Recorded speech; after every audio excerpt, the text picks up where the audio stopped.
Selamat datang di mata kuliah Basis Data 1.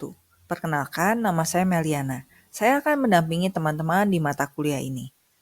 Dalam video ini, kita akan membahas mengenai model IR yang ketiga, yaitu tentang key.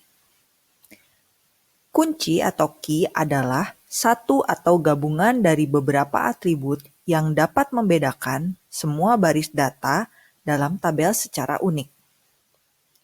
Macam-macam key, ada super key, candidate key, primary key, alternate key. Kita pelajari satu persatu ya. Super key adalah satu atau lebih atribut, kumpulan atribut yang dapat membedakan setiap baris data dalam sebuah tabel secara unik. Mungkin ada lebih dari satu super key pada sebuah tabel. Contohnya seperti ini. Contoh super key pada tabel mahasiswa. Dapat dilihat pada bagian ini ya, NRP, nama, alamat, tanggal lahir dianggap sebagai super key. Kemudian NRP, nama, alamat, NRP, nama, tanggal lahir, dan seterusnya. Jika kita bisa menjamin tidak ada nilai yang sama untuk atribut nama ini, lebih baik tidak masuk super key. Ini contoh lain ya, dari pegawai dan entitas pegawai dan entitas orang. Selanjutnya, kita bahas mengenai candidate key. Candidate key adalah kumpulan atribut minimal yang dapat membedakan setiap baris data dalam sebuah tabel secara unik. Sebuah candidate key pastilah super key, tapi belum tentu sebaliknya. Ini contoh dari candidate key. Super key memiliki ekstra atribut. Jika atribut tersebut dihilangkan, hasilnya tetap super key. Super key yang dihilangkan, semua ekstra atributnya disebut candidate key.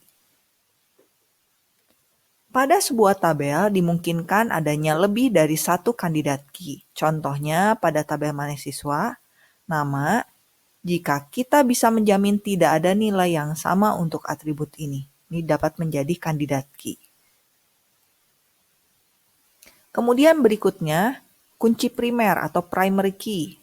Ini adalah kunci kandidat yang dipilih sebagai kunci utama untuk mendefinisikan baris pada tabel.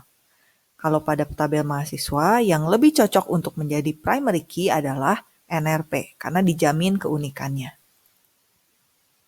Pemilihan primary key didasari oleh key tersebut lebih sering untuk dijadikan sebagai acuan, key tersebut lebih ringkas, dan jaminan keunikan key tersebut lebih baik.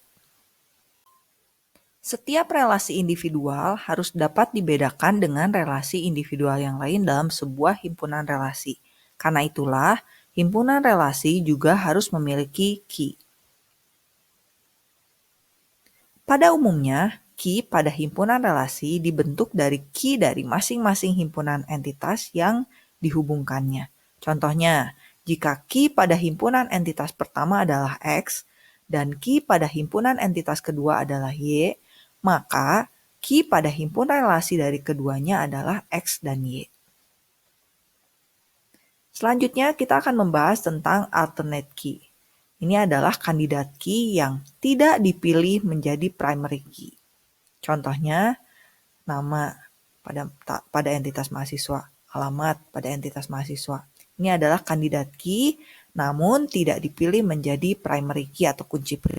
Demikianlah penjelasan teori basis data pada pertemuan ini yang membahas mengenai key atau kunci. Terima kasih.